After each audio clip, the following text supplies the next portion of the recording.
Shalom, Bapak Ibu, saudara-saudari terkasih, semoga senantiasa diberi kesehatan dan berkat berlimpah dari Tuhan kita Yesus Kristus. Marilah berdoa dalam nama Bapa dan Putra dan Roh Kudus. Amin. Ya Tuhan, puji dan syukur kami boleh mendengarkan dan merenungkan firman-Mu. Semoga kami dapat menjalankan kehidupan kami sesuai dengan firman-Mu. Amin. Renungan Harian Katolik, Sabtu 19 Maret 2022, bacaan Injil Matius 1, 16-18, 21-24. Yakub memperanakan Yusuf suami Maria, yang melahirkan Yesus yang disebut Kristus. Jadi seluruhnya ada 14 keturunan dari Abraham sampai Daud, 14 keturunan dari Daud sampai pembuangan ke Babel, dan 14 keturunan dari pembuangan ke Babel sampai Kristus. Kelahiran Yesus Kristus adalah seperti berikut. Pada waktu Maria, ibunya, bertunangan dengan Yusuf, ternyata ia mengandung dari Roh Kudus sebelum mereka hidup sebagai suami istri. Ia akan melahirkan anak laki-laki dan engkau akan menamakan dia Yesus, karena dialah yang akan menyelamatkan umatnya dari dosa mereka. Hal itu terjadi supaya genaplah yang difirmankan Tuhan oleh Nabi. Hal itu terjadi supaya genaplah yang difirmankan Tuhan oleh Nabi. Sesungguhnya, anak darah itu akan mengandung dan melahirkan seorang anak laki-laki. Dan mereka akan menamakan dia Immanuel yang berarti Allah menyertai kita.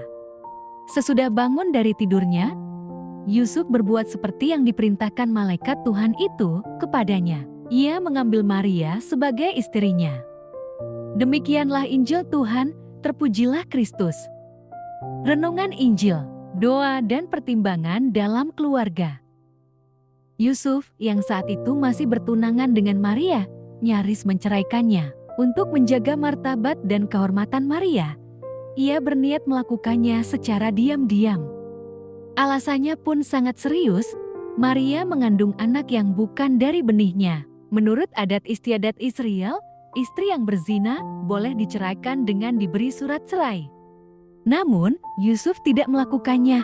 Ia mempertimbangkan, apakah keputusan itu sesuai dengan kehendak Allah atau tidak. Tuhan pun menjawab pergumulan Yusuf melalui malaikatnya yang berkata dalam mimpinya bahwa benih yang dikandung Maria adalah dari Roh Kudus. Anak itulah yang nantinya akan menyelamatkan dunia dari dosa. Akhirnya, Yusuf memutuskan untuk menghormati kehendak Allah. Ia pun menjaga kekudusan berkeluarga dengan tidak mencemari istrinya sampai anak itu lahir. Tuhan selalu berada di tengah keluarga yang mengasihinya. Ciri keluarga demikian adalah mereka akan menjaga nilai kekudusan. Ketika persoalan muncul, setiap anggota keluarga tidak akan gegabah dalam mengambil keputusan. Sebaliknya, pertimbangan yang matang dan doa menjadi jalan untuk mencapai solusi dari persoalan yang sedang dihadapi. Inilah kunci menjadi keluarga yang kudus di hadapan Allah, mau mengikuti kehendak Tuhan. Marilah berdoa. Allah Bapa sumber pengharapan, Engkau telah mengikat perjanjian dengan semua orang melalui Yesus yang terurapi. Semoga kami selalu berpegang teguh pada Dia dan berkembang menjadi umat yang patuh setia dengan pengantaraan Yesus Kristus, Putra-Mu. Tuhan kami yang bersama Dikau, dalam persatuan Roh Kudus, hidup dan berkuasa, Allah, sepanjang segala masa. Dalam nama Bapa, Putra dan Roh Kudus. Amin.